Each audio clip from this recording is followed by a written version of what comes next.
Sir, আপনাকে আমন্ত্রণ আমাদের অনুষ্ঠানে। আপনাকে ধন্যবাদ আমাকে আমন্ত্রণ জানানোর জন্য। স্যার, কবিতা গানে একটা শব্দ আমরা সবাই শুনি, 40-এই চালসে।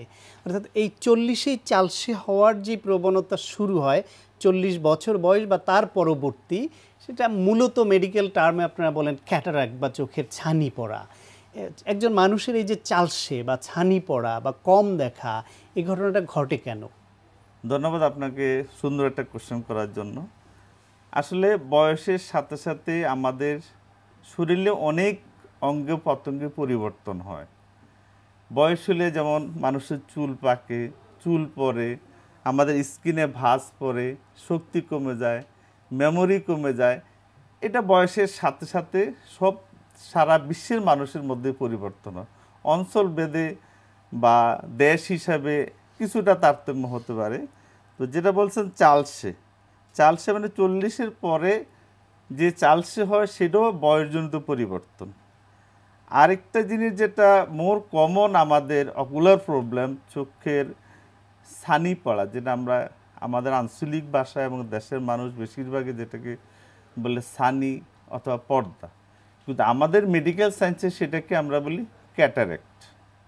ক্যাটারেক্টটা আসলে এটা সাধারণত অন্য ডিজিজগুলো যেগুলো ব্যাকটেরিয়া, ভাইরাস, ফাঙ্গাস বা অর্গানিজম দিয়ে হয়, কিন্তু ক্যাটারেক্ট ছানি অথবা পর্দা যেটা আমরা বলি সেটা কিন্তু কোনো মাইক্রো অর্গানিজম দিয়ে হয় না। এটা হয় নর্মাল এজিং প্রসেসের জন্য। এজন্য আমরা যখন ডায়াগনোসিস করি তখন আমরা বলি এআরসি, মানে এজ রিলেটেড ক্যাটারেক্ট।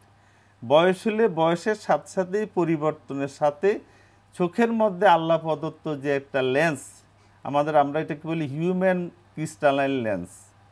এই লেন্সটা খুবই ট্রান্সপারেন্ট, এটা দিয়ে চোখের মধ্যে আমাদের বস্তুর প্রতিবিম্ব চোখে পড়ে, তখন আমরা সেই জিনিসটাকে বা অবজেক্টকে পরিষ্কার দেখতে পারি। কিন্তু বয়সের সাথে সাথে এই হিউম্যান ক্রিস্টালাইন যেটা সম্পূর্ণ প্রোটিন, এটা তো অপাসিটি ডেভেলপ করে, স্পট ডেভেলপ করে, এটা ঘোলা হয়ে যায়। বাংলা বলতে গেলে এই স্বচ্ছ লেন্সটা অস্বচ্ছতা দেখা দেয় বা অপাসিটি ডেভেলপ করে, সেটাকে বলি আমরা আসলে পর্দা বা ছানি, বা আমাদের মেডিকেল সায়েন্সের শব্দ হলো ক্যাটারেক্ট। তো এটা বয়সের সঙ্গে সঙ্গে নরমাল এজিং প্রসেস, বয়সের সাথে সাথে হবে। তবে কথা আছে, এই শুধু কেলা বয়স হলে ছানি পড়বে সেটা না। বয়স ছানি কিন্তু জন্মগত ছানি হতে পারে, যেটাকে আমরা কনজেনিটাল ক্যাটারাক্ট বলি। আরেকটা হলো যে কিছু সিস্টেমিক কিছু ডিজিজ আছে মানুষের, যারা ডায়াবেটিক পেশেন্টের, মায়োটোনিক ডিস্ট্রফি, স্কিন ডিজিজ যারা ভোগে, তাদেরও কিন্তু ছানিটা বা ক্যাটারাক্টটা দ্রুত ডেভেলপ করে। বিশেষ করে আমি ডায়াবেটিক হাসপাতালে 17 বছর জব করছি, সেখানে আমার অভিজ্ঞতা থেকে দেখছি ডায়াবেটিক পেশেন্টদের ক্যাটারাক্টটা নর্মাল পেশেন্টদের থেকে খুব তাড়াতাড়ি পড়ে, এবং ডায়াবেটিক যে মেটাবলিক ডিজিজ, সেই মেটাবলিজমের জন্য আমাদের human crystalline lens of metabolic change হয়। সেই চেঞ্জের কারণে ডায়াবেটিক পেশেন্টদের ছানিটা পড়ে। তারপরে আরও কিছু ডিজিজ আছে, যেমন আমাদের চোখের কিছু ডিজিজ হয়, আমরা বলি অ্যাকুট কনজেস্টিভ গ্লোকোমা, অ্যান্টিউবাইটিস, চোখে নিজস্ব কিছু রোগের কারণে হতে পারে, ছানি পড়তে পারে বা ক্যাটারাক্ট হতে পারে। তবে ক্যাটারাক্টের মোস্ট কমন কজ হলো বয়স, এটা বয়সজনিত পরিবর্তন, নরমাল প্রসেস, নরমাল যেটা আপনি বলছিলেন। একজন মানুষের যদি চোখে ছানি পড়ে তখন করণীয় কি? তিনি তো অল্প অল্প দেখছেন, তখন অনেকে অপেক্ষা করেন, এতে ক্ষতি হতে পারে কিনা, আর চিকিৎসার পদ্ধতি কি আছে? তা আমাদের একটা সুসংবাদ হলো যে ক্যাটারাক্ট নিয়ে আমাদের দেশের অধিকাংশ মানুষ ভয়ে থাকে। আসলে ক্যাটারাক্ট হওয়ার পরে কোনো মেডিকেল কোনো চিকিৎসা নেই, সাধারণত ওষুধ বা চশমা দিয়ে ছানি প্রতিরোধ করা কোনো ব্যবস্থা সুযোগ নেই। সেই ক্ষেত্রে আমাদের একটি অপশন থাকে যে ছানি যদি পড়ে থাকে তাহলে সেটা একমাত্র চিকিৎসা হলো সার্জারি। অপারেশন বলতে মানুষ এখন যতটুকু ভয় পায় আসলে সেই রকম না। ছানি চিকিৎসার অনেক উন্নত ব্যবস্থা এখন আমাদের দেশে হচ্ছে এবং আমরা করতেছি নিয়মিত। কি করে থাকেন আপনারা? সেই ক্ষেত্রে ছানি অপারেশনের কথা আমরা বলবো তখন ছানি পড়লেই যে অপারেশন করতে হবে তা কিন্তু না।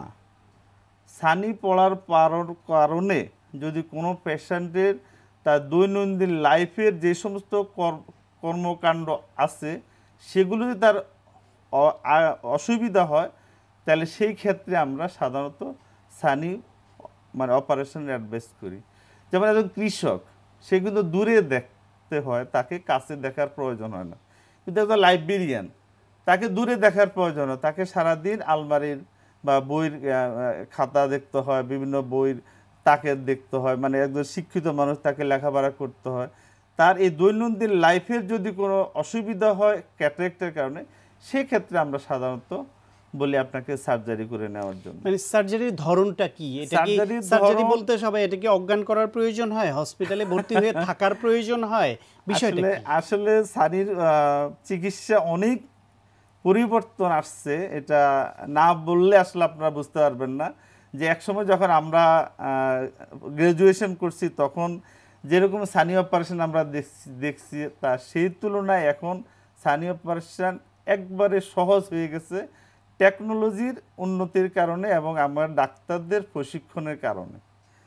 নর্মাল ছানি অপারেশন, একটা ছানি অপারেশন ম্যাক্সিমাম 20-25 মিনিট লাগে। রুগীর কোনো হাসপাতালে থাকার প্রয়োজন হয় না এবং কোনো অজ্ঞান করার প্রয়োজন হয় না। ইভেন আমরা আগে চোখের ইনজেকশন দিয়ে আমরা ছানি অপারেশনটা করতাম, এখন ইনজেকশনের প্রয়োজন পড়ে না। রুগী শুধু আসবে, অপারেশন থিয়েটারে ঢুকবে, আমরা এক ফোঁটা সারফেস অ্যানাস্থেটিক এজেন্ট মানে লোকাল অ্যানাস্থেটিক এজেন্ট আমরা কনজেন্টেবল সেকে দিয়ে 10-15 মিনিটে আমরা একটা প্যাকো সার্জারি করে রুগী বাসায় চলে যাবে। তার নর্মাল দৈনন্দিন যা কাজকর্ম আছে তাই করবে। শুধু আমরা বলে দিই যে পরিষ্কার পানি ছাড়া বা নোংরা পানি যেমন চোখে না দেয় বা কাঁচা পানি যেমন চোখের মধ্যে 7-8 দিন বা 15-20 দিন না দেওয়া হয়। আর একটা অ্যান্টিবায়োটিক, একটা স্টেরয়েড ওষুধ, আমরা 2টা ওষুধ দিয়ে দিই। ওষুধগুলো যেমন নিয়মিত 1 মাস দেয়।